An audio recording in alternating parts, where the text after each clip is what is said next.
Blood is not a shield. The father who betrayed a Duchess by the Duke. If you're not following him, you should be. He never misses. These are his words. They say a father's love is unconditional, that no matter how far a daughter wanders, the bond holds. But what if the father is the one cutting the thread? What if the hands meant to shield her are the very ones feeding her to the wolves? This is not a tale of estrangement. It's a case study in betrayal. And Thomas Markle is not a tragic figure. He's a cautionary one. We've all seen the headlines, the tired image of the grieving father exiled from his daughter's life, forever pleading for contact. The tabloids cast him in soft light, his voice trembling, his eyes moist. "I just want to see my grandchildren," he says, like a man wronged by fate. But strip away the sentimentality, and the truth glares back. This is not love.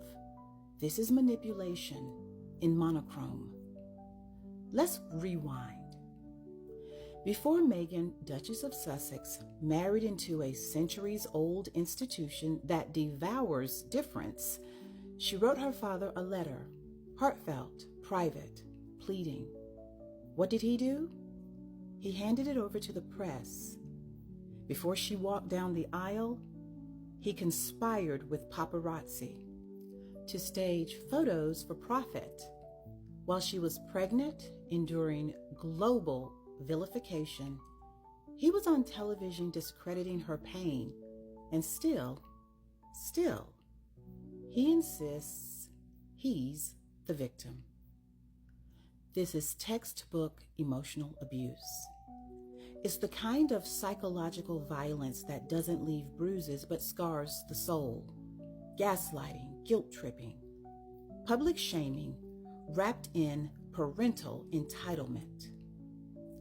And then the final grotesque twist, blaming the daughter for her silence as if the silence wasn't earned. But let me be clear, Meghan owes him nothing, not her voice, not her forgiveness, not access to her children, nothing. Because DNA does not entitle you to proximity, especially when that proximity is used as a weapon. Family in its truest form protects. It doesn't leak letters. It doesn't sell stories. And it certainly doesn't weaponize grief to stay relevant. But here's the real outrage. Meghan is not just vilified for cutting contact, she's blamed for provoking his cruelty. She abandoned him, they'll say. He just wants a relationship, they'll say. It's the same insidious rhetoric used to excuse every abuser. She made me do it. It's the language of victim blaming, no different than saying, you shouldn't have worn that dress.